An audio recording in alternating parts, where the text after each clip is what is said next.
Thanks for joining us for another God-inspired message from C3 Church Monash. Connect with us online at c3monash.org.au and we hope you enjoy today's message. It's really good to be with you and beginning this new series which we're calling Resurrection Hope. Who could do with some hope at the moment? It's going to be good. So this series we're starting today and it's going to carry us through April. We'll be engaging in it in our Easter weekend as well. It's going to be a blessing. So it's a 5-part series where we're going to focus on one of the types of evidence for the resurrection and one area of our life of faith that impacts. In other words, we're going to look at reasons to believe the resurrection is true, and if it's true, what it means for us now, building our confidence in the truth of the resurrection and recognizing its importance. Now, often at Easter, we focus on the cross, and rightly so. Makes sense, right? And the cross is the way in which God, through Christ, has brought victory over and an end to the powers of sin and death. And yet, Christian theology clearly asserts that the resurrection is not a footnote to the cross. It's not a nice, addition. The resurrection is the central event at the core of Christianity and Easter. The central event. It's been called the hinge of history, the event that split time in two. If it's true, then Christianity is true. If it's false, then false. Without the resurrection, the victory we proclaim in Jesus' death is baseless, and the new life and new creation we hope for is a fool's hope. The same Jesus who was crucified is the one who's been raised, and his resurrection is the beginning and the guarantee of life to come. Our belief and behavior are centered on both the cross and resurrection. So in this series, we will discover what the resurrection means for our hope, our suffering, our experience of death, our engagement with injustice and evil, and how we live now in light of the promise of eternal life. Does that sound like there are a few good topics to journey through? Our text for this series is going to be 1 Corinthians chapter 15. So I'm just going to talk a little bit about the context of this chapter. This chapter is the climactic conclusion to 1 Corinthians. And it's a book that's written by the Apostle Paul, and he's writing it to a church in Corinth that he had planted 3 years earlier. He's writing to them to address some issues that they're facing. And this chapter serves as a key to interpreting the whole of the book of 1 Corinthians. And you might like to engage in that over the coming weeks. It's really helpful to actually read the whole thing and see where the verses that we're focusing on fit within it. This chapter provides insight into Paul's theology of what Jesus' own death and resurrection means for the world, and it's a practical response to the confusion within the Corinthian church about death and resurrection. The challenge that Paul is trying to resolve in this chapter and in writing this letter to the Corinthians is that if they continue to affirm that Christ has been raised and yet deny the future resurrection of believers, this would create a profound inconsistency in their belief, and it was being shaped in part by their Greco-Roman ideas of the culture that they were living about the afterlife. This confusion, left unchecked, would leave them with a faith that was ultimately foundationless and worthless. And so it mattered deeply to Paul to write to address it. For Paul, the connection between the past resurrection of Christ and the future hope of believers' resurrection and the present experience of new life in him was, and it still is, foundational to the gospel and our faith therein. Paul asserts that the resurrection of Jesus reveals Jesus as Lord, secures salvation and immortality, provides an ongoing anchor to our hope in all our Christian beliefs. It makes a way for our participation in the Spirit-enabled, transformative power of our own death to the old and new life in Him. It affirms the goodness of the body and creation and God's commitment to its renewal, and inaugurates the new creation breaking into the present. In the midst of the Corinthians' confusion, Paul firmly reasserts that Christ's bodily resurrection is the first fruit and guarantee of believers' own resurrection. Without it, faith collapses, but with it, God's ultimate purpose to bring life, renewal, and unity to all creation is assured. So, as we begin this series, can I bring a picture of what I think God might be offering us in the coming weeks? Are you ready? I have props, guys. Who loves a prop? I love a prop, but I think it's just because I'm a creative person and visual, and it helps me. Okay, you ready? Okay, in this container, they're all the same thing, but it's different. You probably can't see it, so I'm going to throw it at Robin. What's this, Robin? I'm pretty good. I didn't get him in the head. What is it, Robin? It's one of those things. Help him out, Adam. A Dynabolt? Well, yeah, but what's another name for it? Wall anchor. It's an anchor. Now, what is this kind of anchor for? Sorry, losing your bond. It might be. Could be. There's that natural wear and tear. You're supposed to be able to... Okay, so a wall anchor, they come in different types. I've got, there's smaller ones here, but a wall anchor goes into a wall so it holds weight, doesn't it? Yeah? But it might be a small amount of weight. But it's fit for purpose, right? It's the right thing for the right amount of weight as long as you follow the instructions. Yes? Cool. Otherwise, no bond back.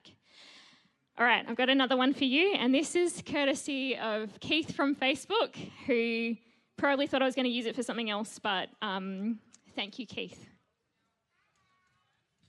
Oh, it's going to get stuck. There we go. All right.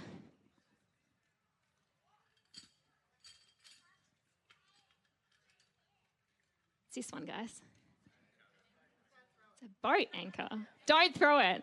Promise I won't.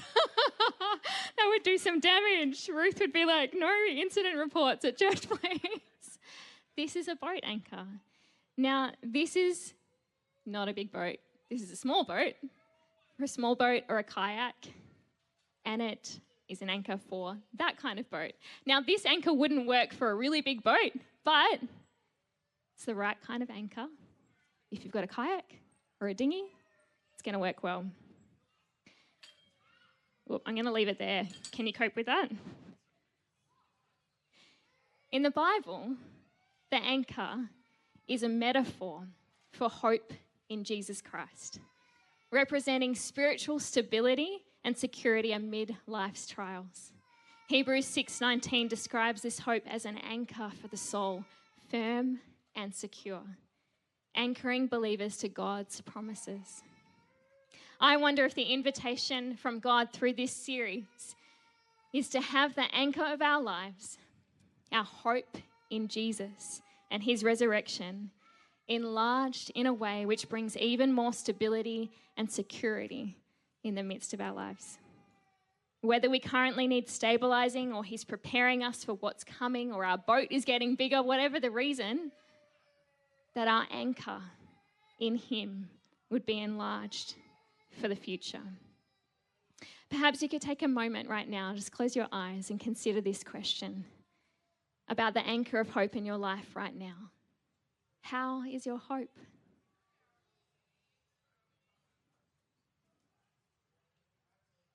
Are you buoyant, floating, navigating waves? Or are you feel like you're taking on water, drowning, struggling to keep your head above? I'm believing that Jesus wants to go do something for you and with you over the coming weeks to bring stability, security, and enlargement. Another possible invitation over this series, especially with Easter coming up and the openness that often brings, is, as in 1 Peter 3:15, to be prepared, to be ready, to give an answer to everyone who asks us, to give the reason for the hope that we have, doing it with gentleness and respect. We're praying in this season for opportunities to share what we believe and to invite other people into a relationship with Jesus. Okay, so you ready? Ready for a bigger anchor? It's going to be good. I'm going to pray. Father God, we thank you for this series. Thank you that you're in it and you've been preparing and you're speaking to each one of us in the team as we are writing and listening and praying. And Lord, as we're receiving words, and impartation from you, I pray that we would be enlarged. Jesus, come and grow. Be magnified, be glorified. That as we look at you and we find out more about the truth of who you are and what you've done, our faith would be bolstered. Lord, it would be firm and secure, and we would not be shaken in the days and the weeks and the months and years to come. We thank you that you are our firm foundation. Amen.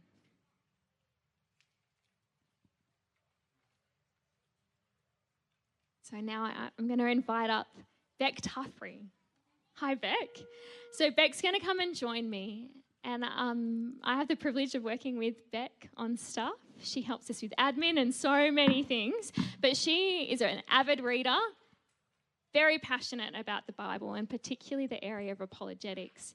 So she's been working with Pastor James, preparing this series, and preparing some teaching in answer to the question, is the resurrection a historical event? So preparing some evidence for us to work through week by week. So Beck, would you talk with us about the topics that we're going to cover in the next 5 weeks? Yes, so I'm very excited. So if I talk too much, you will have to forgive me. Hopefully it'll be interesting.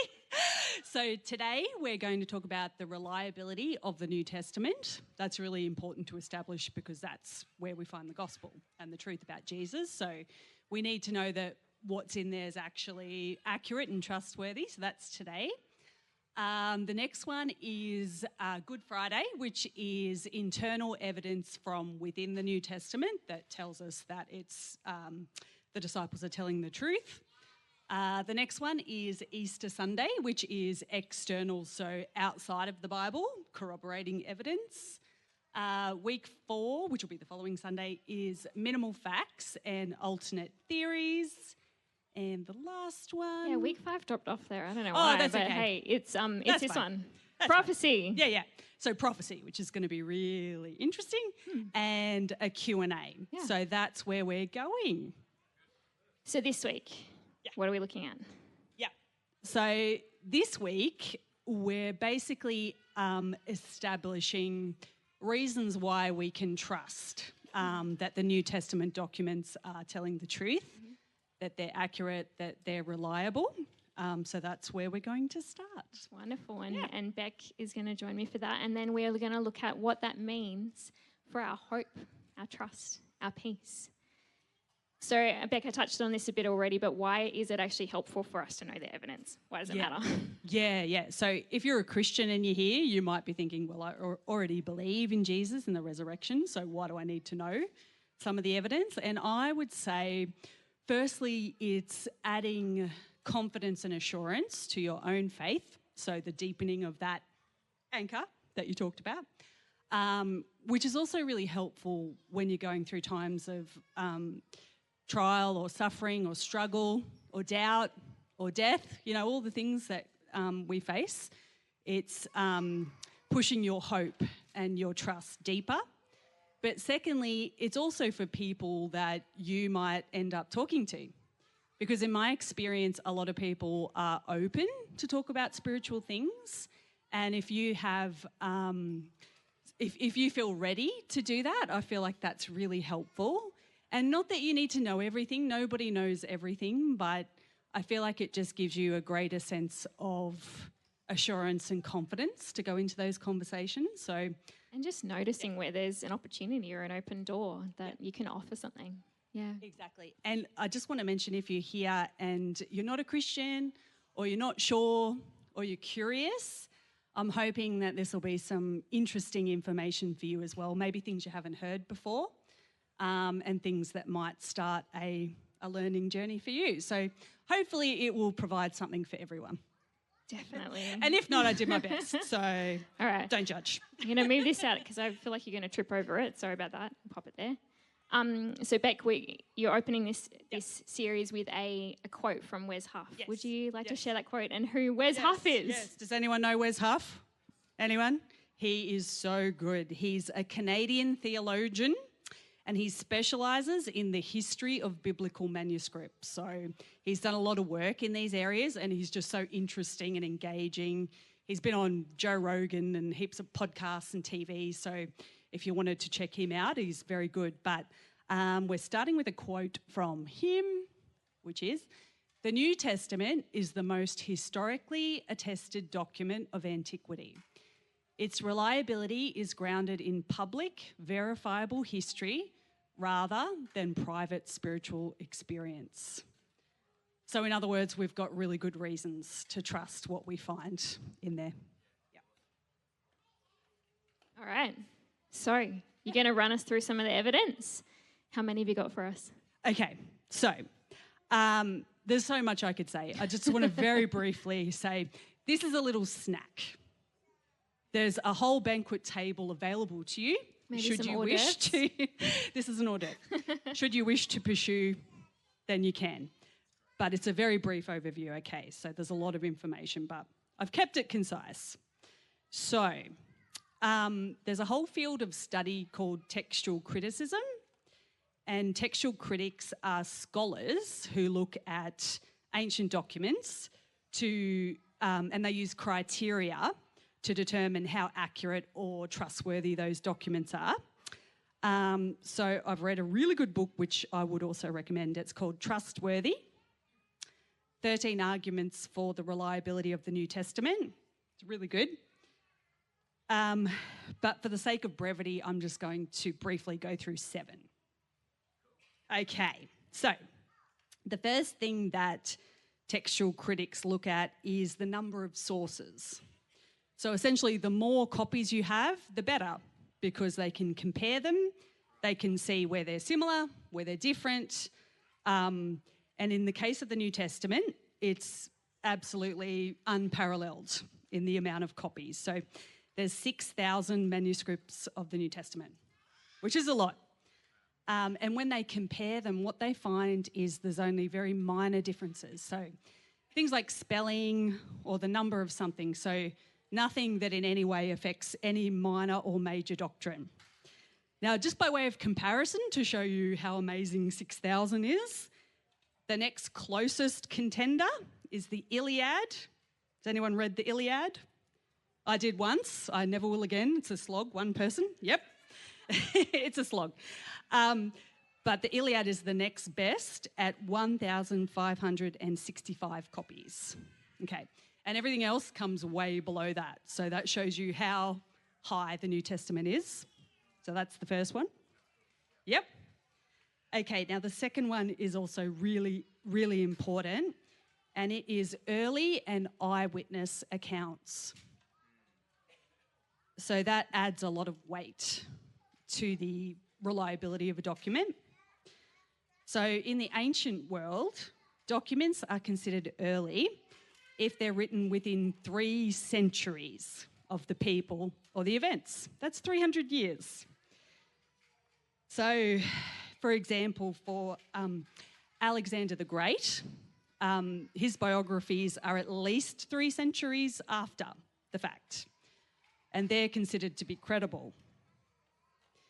So the Gospels are within the lifetime of the eyewitnesses. Now, that's unheard of in documents from the ancient world. It's pretty amazing. And Paul's writings, like the Apostles' Creed, which were developed within weeks or months of the crucifixion, are even earlier. So if you compare that with any other ancient document, there's just no parallel. Yeah. So number 3 is embarrassing testimony. And this one's fun. I mean, would we This have is a put fun it in one. there? Yeah. So people don't generally include things that make them look bad, make them look silly. But if you've read the Gospels, you'll know they're full of really embarrassing things to the disciples. You know, there's so many times where they look foolish and silly and dumb.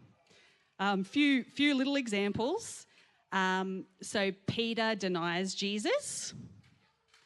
James, who was his brother, and Thomas didn't believe in him until after they saw him resurrected. Judas betrayed him. They never understood his teachings about dying and being resurrected. They never got it. And at the crucifixion after that, they all ran away and they were hiding. So it's just one way we can tell that what is in there is the truth, because they have no motive to put those things in there unless they're true. And 2 more quick examples are the crucifixion and the women, so the women who found the tomb. So the Jews believed that crucifixion meant that you were cursed by God, and Gentiles thought it was a punishment for slaves. So it was a disgraceful thing. The Jews also had no expectation or worldview of a crucified Messiah. In fact, they believed he'd be a military conqueror and come in power and free them from the Romans. That's what they thought. And they also believed in a final resurrection at the end of time. So they had no concept of one person being raised in the middle of history. So in other words, Jews would never have made any of this up. And the second aspect is women were the first to find the empty tomb and testify of the risen Jesus. Now, women weren't valued back then like they are today. So women weren't allowed to give evidence in court. They were considered to be so unreliable. And Jews used to pray and give thanks that God didn't make them a Gentile, a Gentile, a woman, or a slave. So that's how women were perceived at the time. Yeah. So basically, again, there's just no way they would have made that up. It doesn't add anything to their case. And also the disciples didn't even believe in them, didn't believe what they said. So there's a lot more. We'll talk about a bit more of that next week as well, but they're just a few little examples of things that are only in there because they're true. The next one is undesigned coincidences. So this one's really interesting.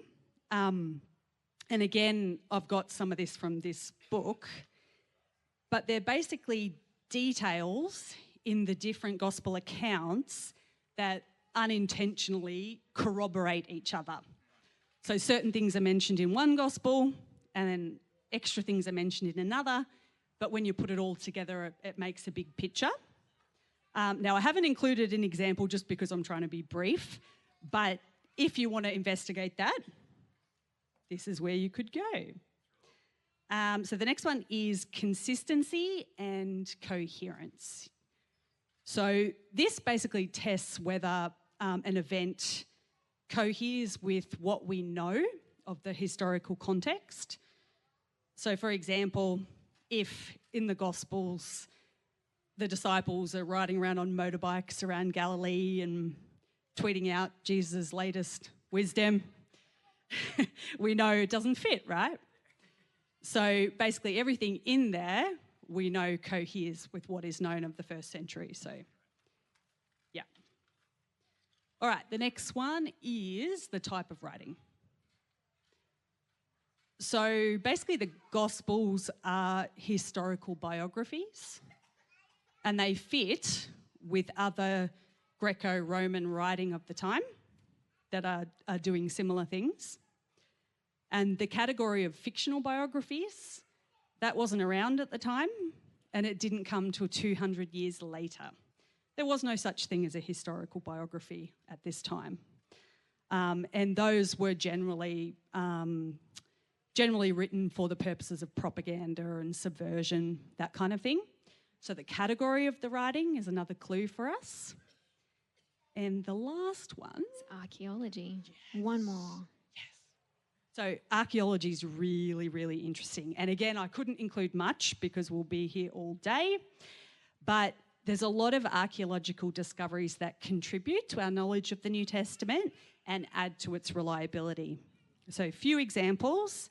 There's been finds about Pontius Pilate, coins with his name on them, and a stone with his name and position inscribed. The tomb of Caiaphas, who was the high priest at Jesus' trial, that's been discovered. The pool and the 5 porticos mentioned in John, that's been found as well. And there's so many more, that's just a few brief ones. But there's so many people from the New Testament where evidence of those people has been found.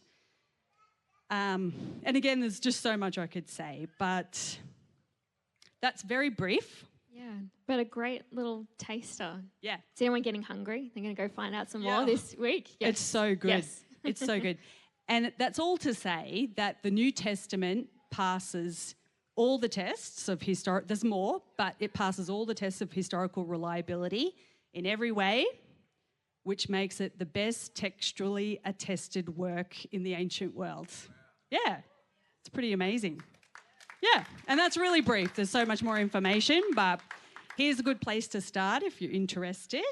So that's Trustworthy by Ben Shaw. Yep, just up on the screen there. And he's a scholar, but he's written it in a way that's really accessible to anyone to read or understand. And I'm going to finish with a quote from his book, which is, "There is not a single well-evidenced historical fact about Jesus that undermines the orthodox view of him. Nearly 2.5 centuries of assiduous study." I looked up assiduous because no one knows what it means. Thank you. It means diligent, thorough, and meticulous. You're welcome.